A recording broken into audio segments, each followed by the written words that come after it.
నమస్తే, నేను అడ్వకేట్ శ్రీనివాస్ చౌహాన్. మిత్రులారా, మన నిత్య జీవితంలో ప్రతి చర్య కూడా చట్టాలకి అవినాభావ సంబంధం కలిగి ఉంటుంది కాబట్టి చట్టాల మీద అవగాహన పెంపొందించుకోవడం ఎంతో అవసరం. ఈ వీడియోలో మనము విడాకులు ఎలా పొందాలి అనే అంశం గురించి తెలుసుకునే ప్రయత్నం చేద్దాం. మన దేశంలో హిందూ మ్యారేజ్ యాక్ట్ అనే చట్టం ఉంది. హిందువులు వివాహం ఎలా చేసుకోవాలి, వివాహం చేసుకున్న తర్వాత భార్యాభర్తలు హ్యాపీగా కలిసి కాపురం చేసుకోలేని సందర్భం వస్తే ఎట్లా విడిపోవాలి అనే అంశం గురించి చెప్పేదే ఈ హిందూ మ్యారేజ్ యాక్ట్. ఈ హిందూ వివాహ చట్టం ప్రకారంగా భార్యాభర్తలు ఇద్దరు కూడా మ్యారేజ్ చేసుకున్న తర్వాత నుంచి 1 సంవత్సరం కాలం పాటు, అంటే మ్యారేజ్ అయిపోయిన 1 year తర్వాత నుంచి 1 సంవత్సరం కాలం పాటు దూరంగా ఉండి వారికి మనస్పర్ధలు వచ్చి విడిపోవాలనుకుంటే వారు న్యాయస్థానములో విడాకులకు సంబంధించిన కేసు ఫైల్ చేసుకోవచ్చు. మరి వారు విడాకులకు సంబంధించిన కేసు ఫైల్ చేసుకునేటప్పుడు ఏ రకంగా ఫైల్ చేసుకోవాలి అని అంటే, 1 విడాకులు అనేది మ్యూచువల్గా వేసుకోవడం ఉంటుంది, 2 విడాకులు అనేది కంటెస్టింగ్ కింద వేసుకోవడం అనేది ఉంటుంది.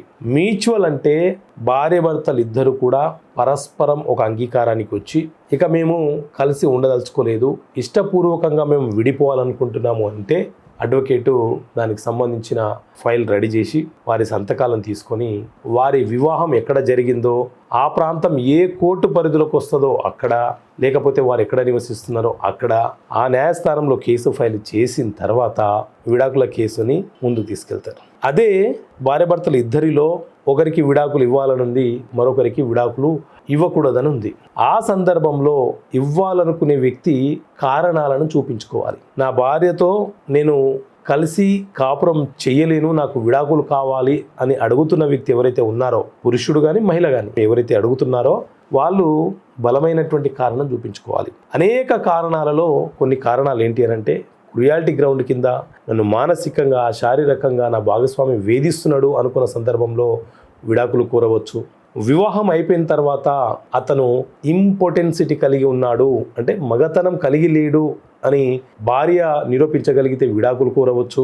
వివాహం అయిన తర్వాత మతం మారిపోతే విడాకులు కోరవచ్చు. వివాహం అయిన తర్వాత సన్యాసంలోకి వెళ్ళిపోతే విడాకులు కోరవచ్చు. వివాహం అయిన తర్వాత ఇల్లీగల్ ఎఫైర్స్, అక్రమ సంబంధాలను కలిగి ఉన్నారని ప్రూవ్ చేసుకోగలిగితే విడాకులను కోరవచ్చు. తల్లిదండ్రులను చూడకుండా వేరే కాపురం పెడదామని వేధిస్తే విడాకులు కోరవచ్చు.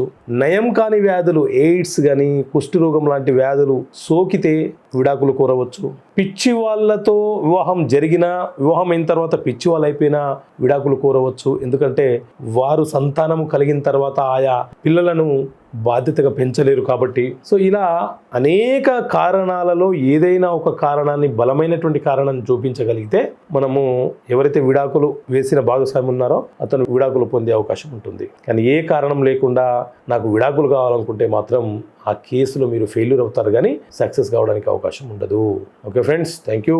జై హింద్. మరిన్ని ఆసక్తికరమైన కథనాల కోసం మా ఛానల్ని సబ్స్క్రైబ్ చేయండి.